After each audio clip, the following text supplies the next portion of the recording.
dopamine hit. It was like, oh man, give me another one of those. And little did I know that these media companies have spent billions of dollars to exploit the way our brains are wired with these dopamine feedback loops. So this is on purpose. Yes, this is You intentional. said spent billions Yes. to almost hook us. Yeah, there's these very sophisticated algorithms. And what happened was I got into photography with buying and selling lenses and cameras over time so that I would get better pictures, so I'd get More like- better engagement. And I'd go to my wife and it'd be like, honey, if I buy this camera, I'll never have to buy another one until Jesus comes. I promise. I promise. And that conversation would take place. And look, confession is good for the soul. I had an issue. Over the course of 5 years, I had bought and sold 13 cameras Oh, wow. on eBay and like 20 lenses.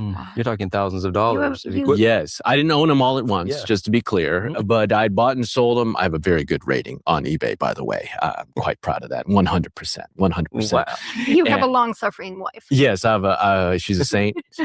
She's a saint. Praise the Lord. She's still with me after all these dynamics. But the Lord has given me victory over that. And I've kept the same camera for years now. But during this segment in Alaska, I was buying and selling cameras. And the Lord brought conviction to my heart when in the morning, I reached for my phone rather than my Bible to check my Instagram notifications. And this is a huge mental health crisis that's taking place right now, because what the research is showing is that when a country reaches above 50% in their users of smartphone and these applications that you can get on your smartphones as social media, that the mental health crisis shoots up. Depression, anxiety goes through the roof, and it's causation. There's You a can see direct it. correlation. Yes, you can see it like in other countries, overseas. Of course, in America, we've far exceeded the 50% dynamic, but in other countries, interesting correlation, and I believe it's causation as well as other researchers, that when people are exposed to this type of media and become addicted, depression, anxiety rise up as well. So direct correlation. Yes, That you can is see it amazing. on the graph. I've seen the research and the graph. It's like, it's amazing, just spikes. And right now we're in a mental health crisis that is unprecedented and is closely connected to smartphone usage. Now, to be clear, look, these devices are wonderful. I like it that I don't have to go to the bank to deposit Right. my checks. I can just take a picture. So they're tools, and we just need to have self-awareness when these devices start taking over our lives. And it's fascinating when you look at how they have exploited modern psychology and the way that our brains are wired, specifically with these dopamine feedback loops. Now, dopamine is God created dopamine. It is for desire, for something more. Matter of fact, when people don't have enough dopamine, they lose the will to live. So dopamine is a good thing, okay? But it can also lead to highly addictive behavior. And I think that one of the things that is very insightful was when one Facebook executive talks about how him and Mark Zuckerberg got together when their user base had stalled at a mere 90 million users. They're like, oh, this is a crisis of epic 90 proportions. million. Yeah, 90 This is a lot of million. people. Oh, terrible thing. It's plateaued. So they got together in this emergency meeting and they decided that, hey, we're going to figure out a way to grow our user base. And it was through these dopamine feedback loops. And another executive said that it's causing the greatest mental health crisis of our generation because of social media and what it's doing. Now, look, I have a social media account. I use it for ministry, but it's challenging because if we're not careful, we can get stuck on these short videos. And over time, if you analyze your own usage, you'd be astounded how much time and even hours are being spent on these devices. Yeah. Your phone analyzes usage too, because mine every week gives me a report of which Yeah. apps I've looked at the most. And Absolutely. which you can kind of track that. Yeah. Which is, Yeah. So even these companies are recognizing that we need help. Yeah. We need help. Yeah. And it's kind of a double-edged sword for them. But in the end, I think that as Christians, we need to be aware of what's happening out there, because there's one leak that came out of Instagram that indicated that these algorithms will actually withhold likes on your postings to deliver them in a larger burst later. Oh, Because wow. what they found is that the unexpected feedback loop, in other words, if you're doing something and you're getting this predictive feedback, that's not highly addictive, but it's the slot machine effect. So if you go to the slot machine, I've never been, but this is what it's imagine like, you pull on the slot machine and you're pulling and suddenly jackpot. But that unexpected feedback is what makes you addictive. And so what Instagram does, knowing that, I was in Alaska and I took this photo of my dogs. I climbed up to Flat Top and it's this beautiful view of Anchorage. And I posted this photo of my dogs. There's always something that gets likes and views. It's dogs and kids, babies. And so I'm checking and I'm checking and I'm checking and I'm like, what in the world's going on? Like, is there a world crisis? Has the economy gone up? Like, there's nothing, like one measly comment, wow, and 5 likes. And I'm like, whoa.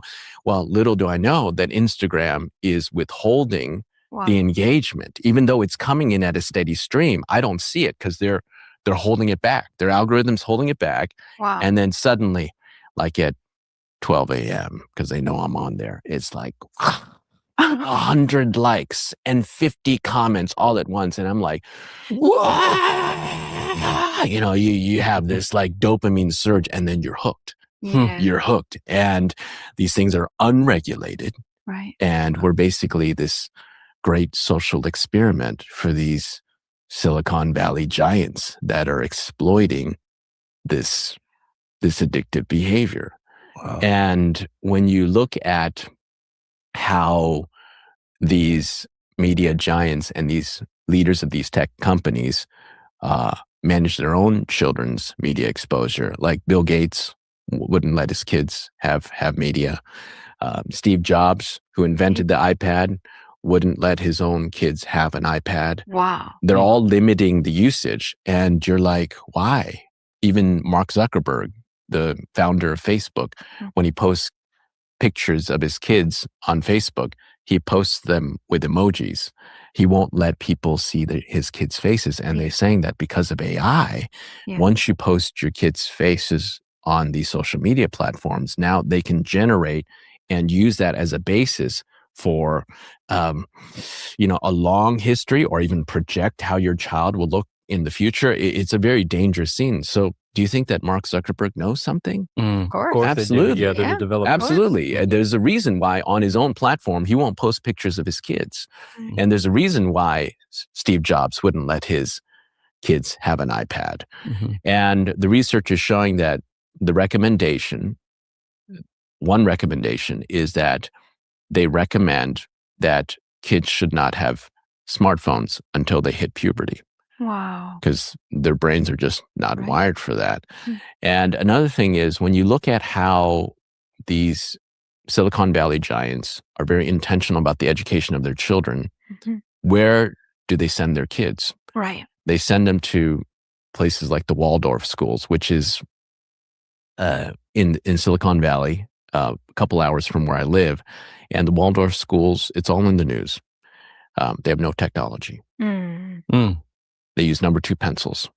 One of the articles says that they go to school outside in tree houses. I mean, it sounds like the book Education. And they're using like this element of social interaction to learn soft skills, because they say that in this age of technology, because everyone's used to texting, they're not able to to look at the feedback loop of social cues, body language, emotional intelligence, which we all need. They're not used to that. So they're missing all these social cues. And so these Silicon giants are sending their kids to these schools with no technology so they can learn how to interact with real people in real time. And one of them was asked, hey, why are you sending your kids here? And he said, someone has to be the leaders of the future. Wow. Yeah, that's Isn't a that serious astounding? statement. Yeah, it is an astounding statement. Yeah. Oh my. Someone has to be the leaders of the future. In other words, this is mass programming Of course. for the followers. Mm. It's a group think. And if you're going to be an outlier, if you're going to be a person that is a leader, Yeah. you can't be consuming the same content that everyone else. And so they're sending them to these schools. I feel like I'm the idiot. Yeah, you know what I mean? We're consuming all of this. Yeah, like I'm the fool. Mhm. Meanwhile, all these guys, they know exactly what they're doing, and they're profiting in the billions of dollars, exploiting these addictive tendencies of Right. fallen human nature. And yet they're doing other things that are following, like the book education. Yeah. You know, not everything, but some things. And so this is where we're at. Mhm. And in my classes, I found that the level of engagement goes up since I have implemented a no technology policy in my classes. Oh. You so explain that a little further. What do you mean? Yeah. It Like- means, No computers? yeah, it means that during the lecture time when I'm talking or when we're having a discussion, matter of fact, when they come in class, I tell them on the first day, look, when we're in class, unless it's specifically given for an assignment, no technology. And there's a saying, and you're a teacher, Jill. There's a saying, teachers don't smile till Thanksgiving. That's just, No, you got to be. there's a lot of truth Yeah, in you got to that. be tight in the beginning. And I Right? remember I was giving out the syllabus on day one. It was a faculty member that was sitting there, and they said, "Oh, Dr. Shin, I thought he was a nice guy." And then, like, he started giving the syllabus and laying down the law. And man, he's scary. And I was like, oh, maybe I overdid it a little bit, but the no but smile. to yeah, the no Thanksgiving. smile. And so I laid down the law and I said, look, guys, I was born at night, but I was not born last night. Right. I know exactly what's happening in my classroom. And some of you brothers, you're in the back, you think you're slick on your cell phone. I said, I'll tell you what happens. You're on your devices during my class. I will mark you absent like that.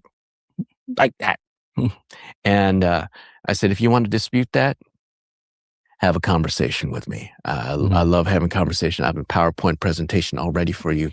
And we'll have a nice little kumbaya session. Yeah, I love Coming to that. Jesus. And I'd love to talk to you. Not one student has come to me, even though I marked them absent.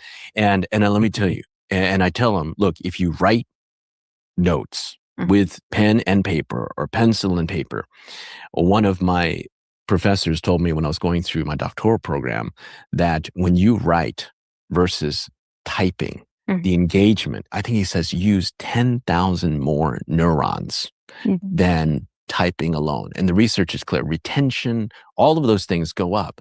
And so we're losing all these things because I found if people are on their devices while I'm lecturing, they're not there. They're not there. They're on eBay. They're buying their tickets. They're on ESPN or a bunch of foolishness, and they're not engaged. And this whole thing of multitasking, it's a delusion. It's a Yeah. delusion. We need focus. We need focus. And I found that my class engagement goes up. And I had one student come to me and tell me, look, Dr. Shin, I learned so much in your class this semester, more than all my other classes.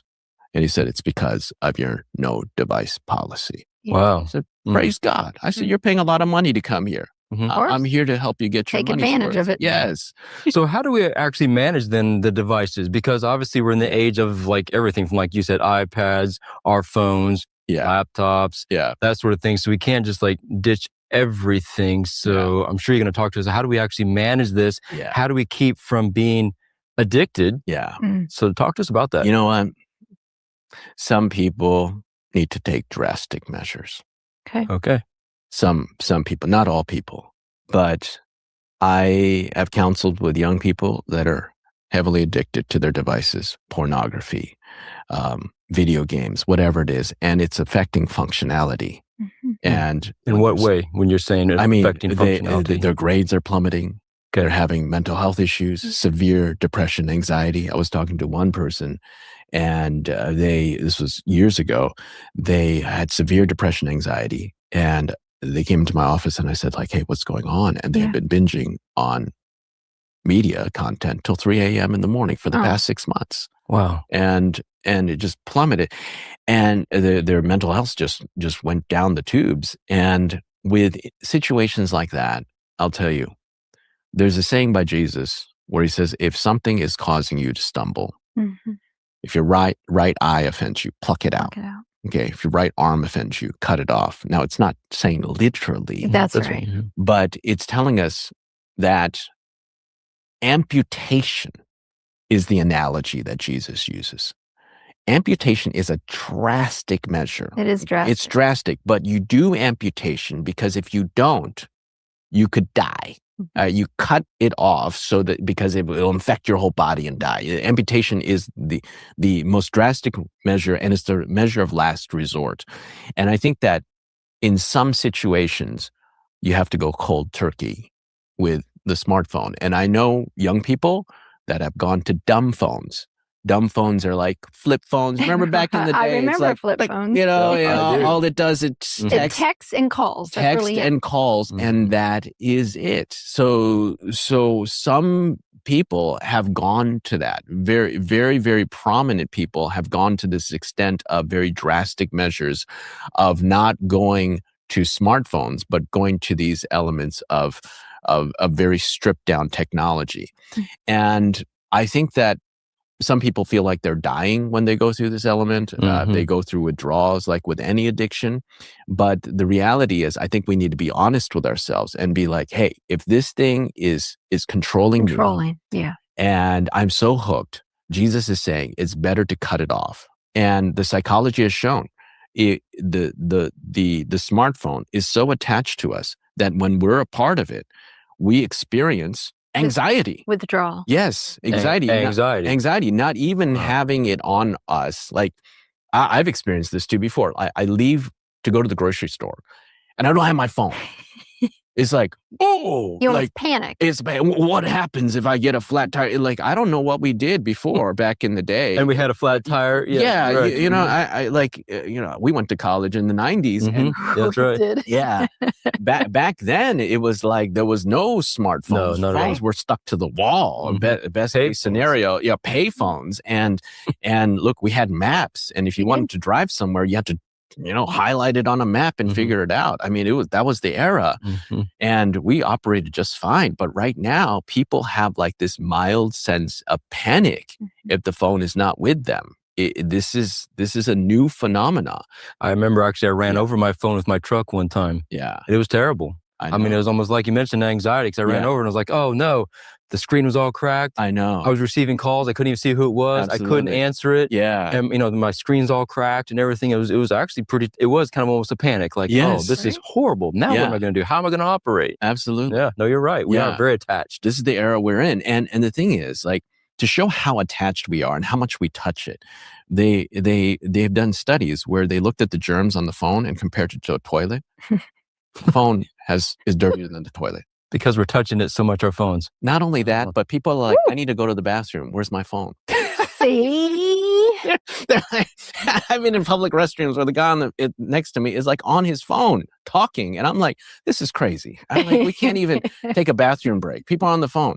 And this is the era that we are living in. And this is not normal. Right. This is a new phenomena. For young people growing up right now, this is normalized, but this is not normal behavior. We were not wired to live like this. It's the addictive nature of Yes. technology. Do you recommend a media fast Yes. or a complete cutoff, as in never again am I going back to a smartphone? Or are you recommending a certain length of time when it's that drastic measure and you're trying to amputate or get control of that? Yeah. I think that everyone could benefit from a media fast.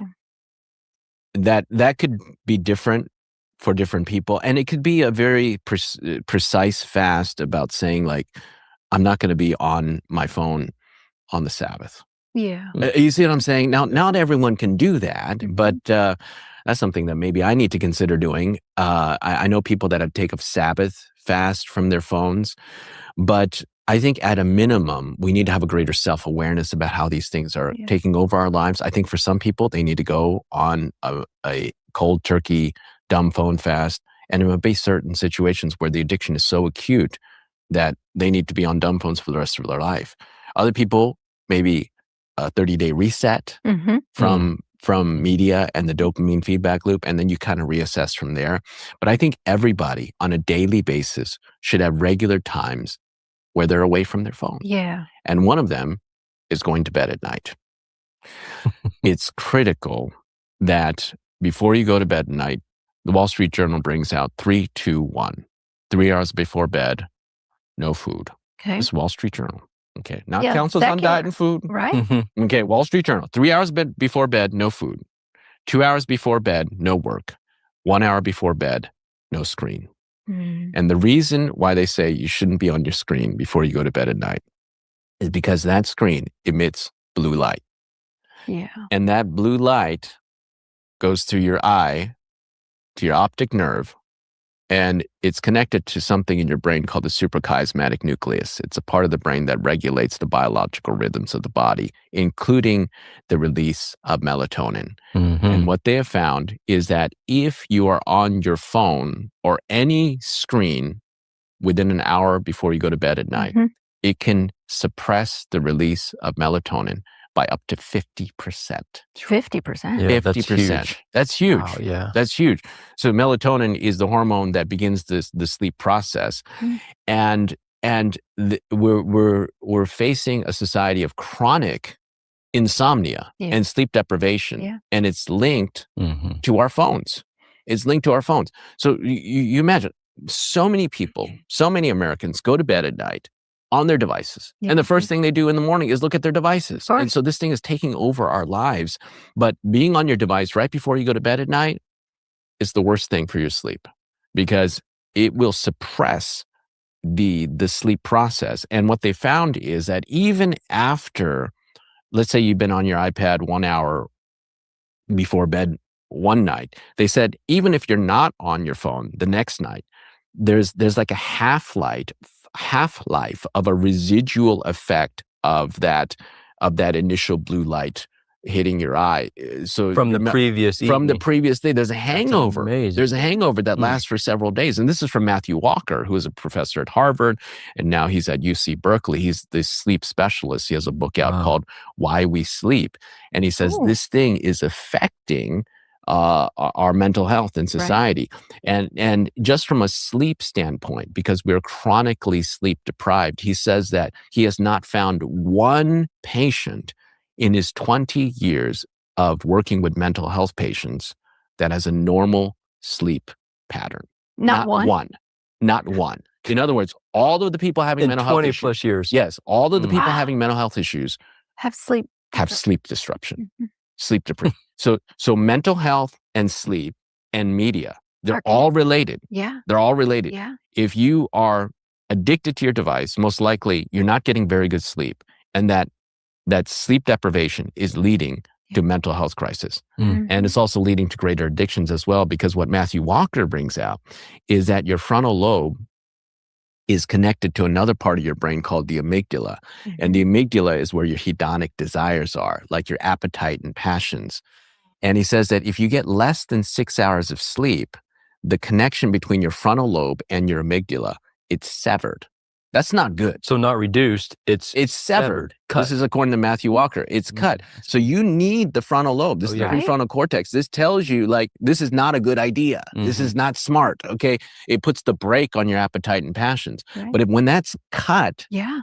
from sleep deprivation, he says that part of the brain, the amygdala, lights up, and there's nothing to stop this prefrontal cortex. The prefrontal cortex is not connected to be able to stop it.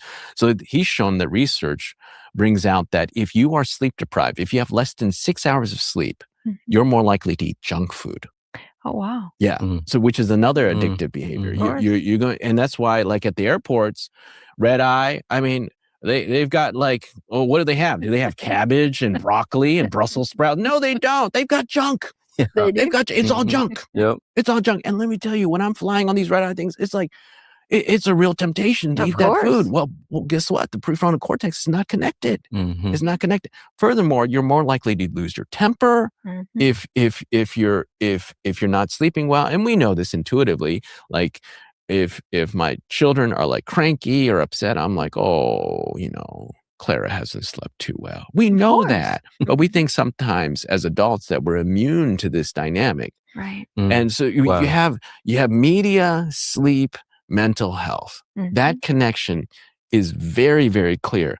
But there's something else that's happening with dopamine. So when we are engaged in highly addictive behavior, there's a book I have in my library called Dopamine Nation. It's by Dr. Anna Lemke. And what Dr. Lemke brings out is that pain and pleasure are centered in the same part of the brain. And like any biological system, it's going for homeostasis, which means equilibrium. And she uses this analogy of the seesaw. So remember when we were children, you have the seesaw. Okay. And so imagine there's a seesaw, there's a fulcrum in the middle. And she brings out that when we push too hard on the pleasure side, the body responds with pain. Okay, because it's going for equilibrium. Interesting. So everything wants to stay level. So you push on the pleasure side, the body responds with pain on this side. So, for example, what would that look like? Yeah, let me give you an example. Let's say, hypothetically, I were to watch a bunch of YouTube shorts. I've never done that before, of course, not in my life. Okay. Yes, I have. All right. So yeah, like cat videos or like whatever it is. It could be something innocuous, but these algorithms are brilliant. You go from short to short to short, and you just end up like in whoever land over here. Half an hour's passed, half and an you're hour's still passed looking is at like cat videos. Yeah. It's like these funny cat videos of like whatever. These cats that have these funny faces or what, and you're just like, oh, just mind-numbing scrolling. And let's say, a couple hours just, whoa, go by, okay? How do we feel after that? We feel like junk. At least I do. Yeah. It's like you feel like you've wasted time and there's a low that comes, and that's the body responding with pain, psychological pain or emotional pain. So it's not necessarily physical pain. It's not physical pain. It could be psychological. It could be psychological pain. So the body responds with pain. What do we do after that? We're like, oh, I need to get back to equilibrium. So we go for more pleasure. Let's say I binge more on YouTube. The body responds with even more pain. Yeah. And then you get the hangover effect. Yeah. And she brings out that her addiction was American Idol. So she would watch American Idol and then it would push on the pleasure side, and then the body would respond with pain, and then she'd go into this thing of withdrawals. And she says that because of this, we're living in a society that is in a world not of scarcity, but of dopamine overload. Okay. And she said that our phones are the modern day hypodermic needle. Yeah. Oh, wow. Yeah. Hypodermic needle. That's strong language. Yeah. Delivering our drug of choice. The dopamine hit. Yes. It's the dopamine hit. Yeah. And what happens is if you keep on pushing on the pleasure side, the fulcrum, it gets shifted. It gets shifted over. And what that means is you need more pleasure. You need more pleasure just to feel normal. You build like a tolerance. You build like a tolerance to it. In other words, that thing is not doing it anymore. You need more and more and more, and you're getting less and less pleasure. It's diminishing returns. And that's why Solomon, when you think about it, Solomon was seeking pleasure. If you look in the book of Ecclesiastes, this man had pleasure overload, to an extent that we can't even imagine. I mean, just on multiple sides. I mean, you can't. He had 1,000 wives. Crazy stuff. I mean, that sounds stressful. Okay, but he 1,000 wives, dopamine overload, and in the end, he says, "I feel no pleasure." Yeah, no pleasure. So it's diminishing returns over time. And what happens is in our brains, we have the neuron and then the dendrites. On the end of the dendrites, it needs to fire in order to cross the synapse, the gaps to go to the next neuron. When that thing keeps firing and firing and firing, there's these boutons that grow on the end of it. Those are habits, and that's what modern psychology is exploiting. But also with the release of dopamine, when we have a flood of dopamine to our brain and becomes chronic, like something that happens over and over again, our brain responds by saying, look, we have too much dopamine. We need to cull the dopamine receptors because we have too much dopamine, which means that we get less pleasure. And the hallmark of addiction is diminishing returns. And what happens is the things that used to bring you pleasure no longer bring you pleasure. For instance, I was here at 3ABN a few days earlier, and I went out to watch the sunrise. It's Yeah. beautiful. Sun is coming up, and hitting the grass, just waving in the wind. And that brought me so much pleasure. I was Yeah. just like, oh man, this is beautiful. But for the addict, Yeah. that does nothing. Mhm. Nothing. So they don't see the sun on the grass and the waving Absolutely. in the morning breeze. Yeah. Because you're overstimulated. Mm-hmm. It's kind of like So no pleasure for them to see that. no pleasure Mm. in things that should give you pleasure. And that would be why the word is boring. too. That's right. Mhm. It's bland. It's Yeah. boring. Yeah. And it's kind of like eating a strawberry after you've eaten ice cream. Right? Mm. You ever done that before? I have. All right. I Ice cream. have. The mean, strawberry doesn't taste very right. good. Yeah, it's like ice cream. It's like, whoa. I mean, you've 'Cause gone it's to so the moon. sweet It's and so rich. sweet. And then your taste buds become jaded. And then you eat a strawberry. It could be the best strawberry from Whole Foods Mm. or just picked right, and sweet and succulent and everything. But after ice cream, you eat that strawberry, it's like, Mhm. blah, like, ugh, like, Right? this is tasteless. Well, what has happened? It's like our taste buds have become jaded. Of course. After a while, our dopamine receptors Mm. analogously become jaded as well. And that's what happens with media. Just like you said, after watching media, the Bible seems boring. Yeah. Mm. It seems boring. And so we're seeing this epidemic, and this Dr.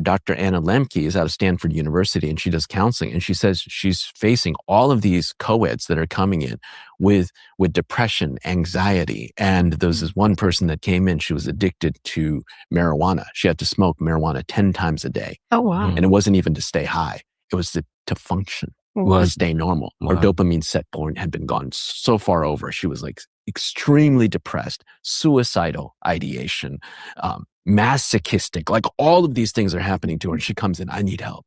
Mm. And Dr. Anna Lemke looks at her and says, I have the solution, but you're not going to like it. Mm. She's like, what? I'll do anything. She says, look, you need to go on a dopamine fast for 30 days. She's like, well, what's that? Yeah. What's a dopamine Yeah. fast? In other words, no stimulation, no media, and especially no substance abuse, Yeah. Mhm. Wow. Yeah. no marijuana, cold turkey, Oh, cold turkey. cold turkey. Just, you need to stop today. And his co-ed's like, you lost your mind. Like, why would I want to do that? Like, I thought you wanted me to be happy. She said, I do. Yeah. And she says, you do it, I guarantee in 30 days, you'll be much better. And this person was like, oh, no way. Yeah. And this person decided to take her up on it. Uh-uh. Went 30 days, no marijuana, cold turkey. And she says that in the beginning, she's going through withdrawals. Of course. She said the first week she felt like she was dying because Wow. her body's just like, "Ugh," like where's the marijuana? I needed to stay Right. level. She came in 30 days later. Her skin was glowing. Oh, Depression, anxiety, gone. gone. Like a new person. Like a new person. Which tells you, Jill and Greg, there's hope. Mhm. There's hope. The body has the ability to heal itself, and those dopamine receptors can grow back. And what Dr. Anna Lemke brings out is one of the primary ways to deal with it is dopamine fasting. Mm. Dopamine fasting.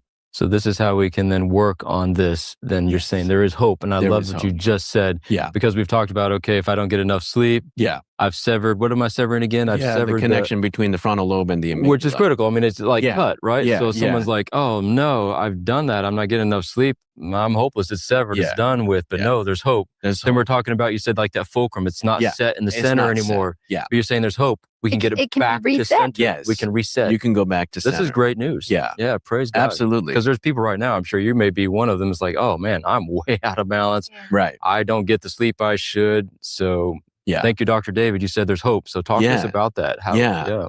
And the beauty of it is that divine power plus human effort is this cooperation in a bilateral relationship Yeah. that we're talking about. First of all, we can't do this ourselves. We need help. Amen. We need help. Thank This is not you. willpower. Okay. Yeah. This is God's supernatural power. So it's not just willpower. Yeah, but he won't force his way on us. He's not going to come down from heaven and lock our phones in a safe and say, "Oh," that's not how he operates. Okay, we got to cooperate. It's a choice. It's a choice. It's a choice, and the fundamental choice is like God initiates. Mhm. He gives us information. He gives us this conviction, Yeah. and he offers us power. Amen. And in the morning, we need to pray this prayer and say, Lord, not my will, but thine be done. I need help. Yeah. And that consent is foundational, because when we ask for help and we say, Lord, I'm addicted to my devices. Mhm. I'm addicted to whatever it may be. You say, Lord, I need help. And that gives God permission Amen. and authorization, because he won't force, to come into our lives and do what he would not normally be able because of choice. Yeah. And he comes in, according to Romans 8, with supernatural resurrection power Mm. to supercharge the will. I mean, it's like this supercharging of the will. And I was telling Greg that my son's into cars, like Bugattis. I was telling both of you that. And Mhm. I said, look, I'll get you a Bugatti for your birthday. Oh, you got a good salary at Wheeler. A Hot Wheel. I can afford A little hot wheel. Hot Wheel. a Hot Wheel. I can afford a $5 Hot Wheel. So I said, I'll get you one. He's so excited. And the thing about these supercars is that they have like these turbocharged engines. Yeah. And the analogy is like, I've got this anemic Volkswagen 1970 engine of a will. Okay. And when I ask God for help, he supercharges it Mm. with Right. nitro. Now you Okay, become a Bugatti. nitro. Yeah. It's a Bugatti. All right. It's like, and then he's like, all right, I want you to use that now Yeah. to make a decision to walk in the spirit and not in the flesh. But it's not your power. It's now resurrection power. Amen. And that's the foundation. So whatever addiction you have, the foundation is not New Year's resolution. It's not white knuckling it. It's not like, ooh, I'm going to just grit down and do this thing. No.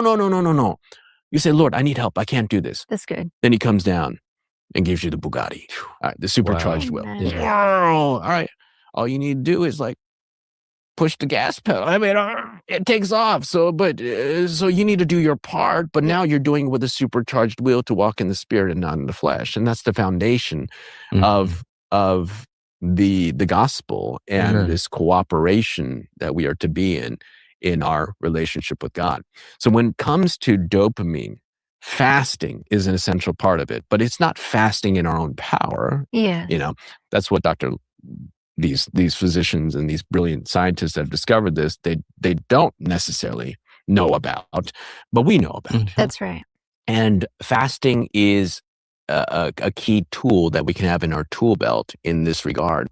The other thing is Fasting from food, I'm sorry. Or you Fasting- mean fasting from the device, or what do you mean fasting? Yeah, well, we can talk about food too. Yeah, but fasting from our devices. Okay. Fasting from our devices, but also fasting from food is another part of it, Okay. which is a nice segue into the other part of the seesaw.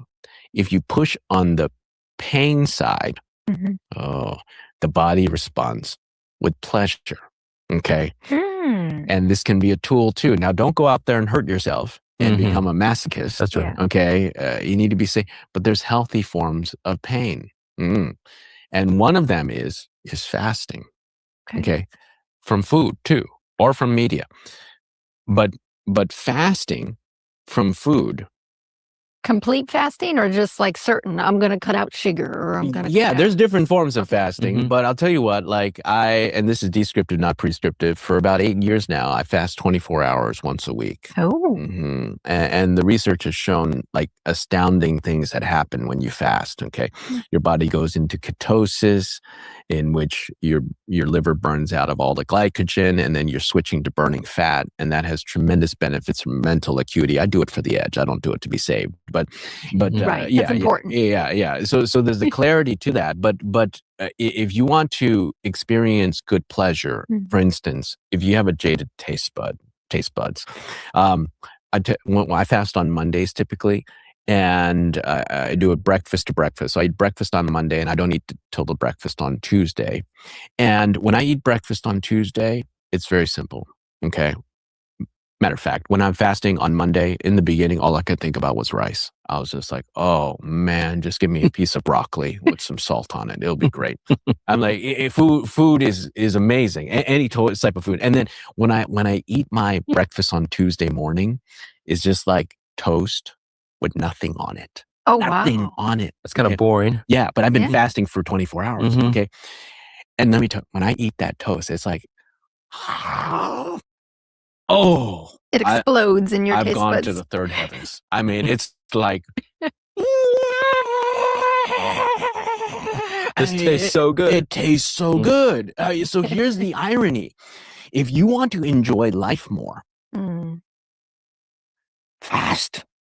Which I would think most people want to enjoy life. Yes, yes. Jesus fasted in the wilderness. Now we don't need to do the 40 days because Jesus did, but there's this element of the key to recovery is not self-indulgence; it's self-denial. That's a good word. Yeah, because I think like, I think like, hey, I had a stressful week. I deserve this. It's a tub of ice cream and like, oh, Netflix. you know, it's like, oh, I need, but you feel like junk after that. But the reality is, if you want to enjoy life more abundantly, just like you want to enjoy food more, you gotta live temperately, and a part of that is fasting. And so I enjoy food so much more right now,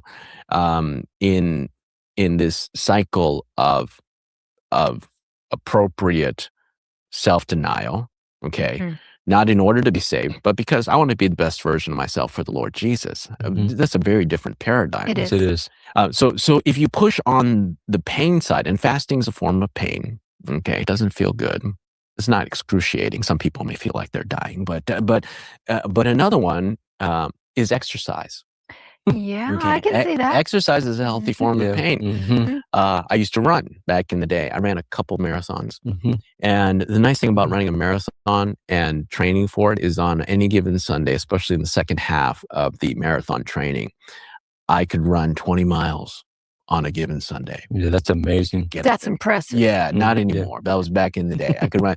No, that's still impressive. Yeah, but here's the thing. After running like 10, 15 miles and then you stop, you feel pain, okay? But then there's something called the runner's high. You feel so good for hours afterwards. And that's the thing about pain. So healthy form of pain in your recovery from dopamine addiction, fasting, exercise, and the third one is cold exposure, cold plunge. And so that sounds kind of serious. Jill's looking at me like, I know, that doesn't sound very fun. Hot and cold showers, but I don't know about a cold. Yeah, cold plunge. And so I'm one of the backup chaplains for the depression anxiety program at Weimar University, and people come there from all over the country every month to get healed from depression anxiety. And one of the things they do is they do cold and hot exposure as a part of their treatment. And it's regulated, of course. It's regulated. Yeah, there's physicians there and everything like that. So please consult your doctor. And so what happens is that when you get in the cold tub, okay, it dips down.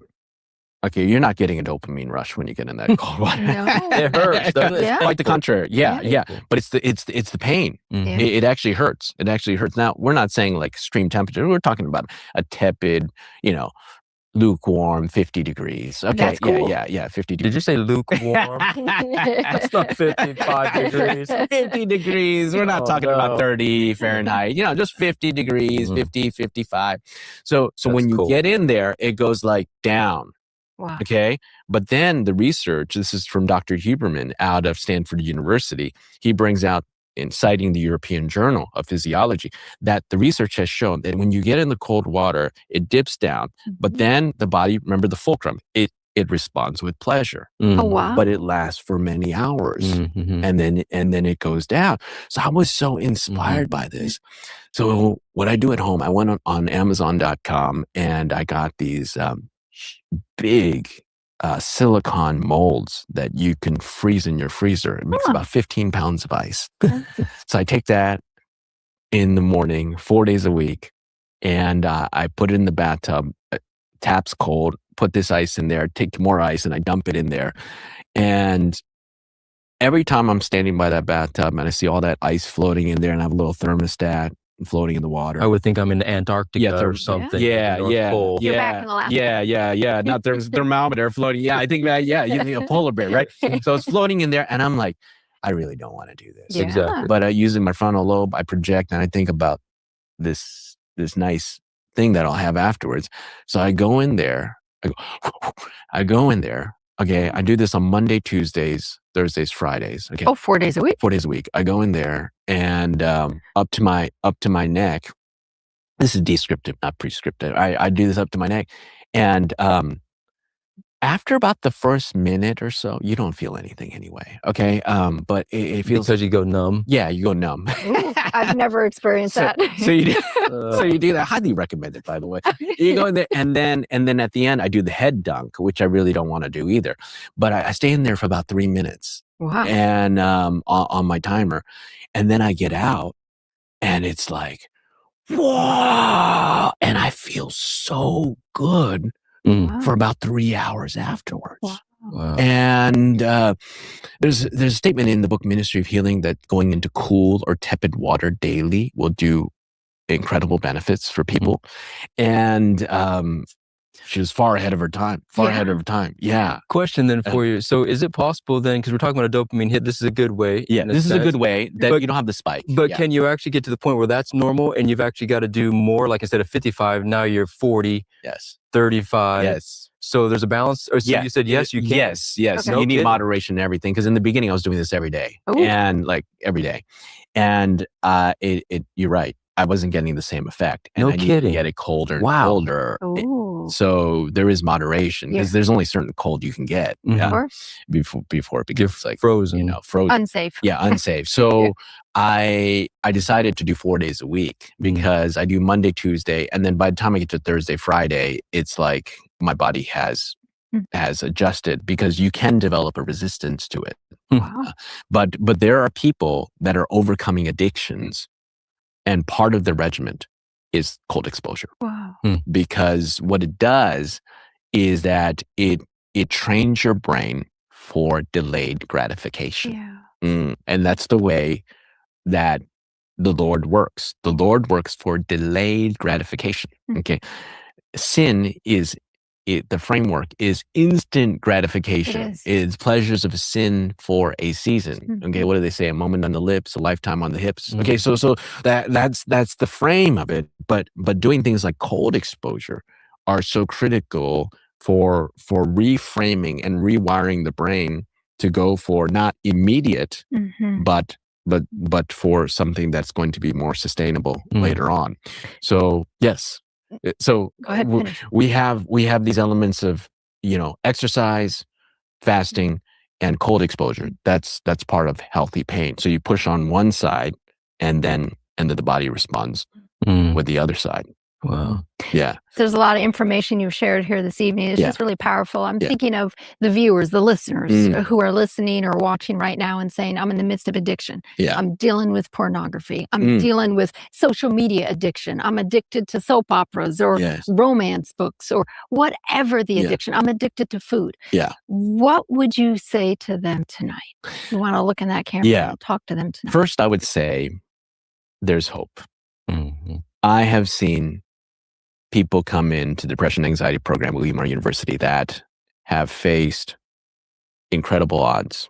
Maybe they've been abused. Maybe they face challenges. Maybe they're self-medicating. And that's another point, is that many times people have experienced trauma Mhm. and then they are trying to deal with the internal pain by self-medicating. And the thing that we need to recognize is we need to go to the root of it rather than shaming people for this behavior, which is really a symptom of self-medication for deeper issues. But in reality, if you go to the root for healing, sometimes we need to go and recognize that the Lord is calling us to forgive those that have traumatized us. And that's a part of the healing process. Now, forgiveness doesn't mean excusing what the other person did or minimizing what they did, or it doesn't even mean the reinstatement of trust. But forgiveness means letting go, because if we do not let go, that poison inside of us, it destroys us. It destroys us. So if you're dealing with addiction because of trauma, I would say go to the Lord Jesus, allow him to heal you, to restore you, and ask for that supernatural vivified power to walk in the spirit and not in the flesh. And take baby steps. The Bible says a righteous man falls 7 times and gets back up. The key is keep on getting back up. That's how you learn. And we have a gracious Heavenly Father that works with us where we're at. And to the woman caught in adultery, Jesus said, neither do I condemn you. Go and sin no more. That tension is so beautiful because some people are like, hey, go and sin no more, but I condemn you. That's not how Jesus works. Or they say, neither do I condemn you. Go and sin a lot. Doesn't matter.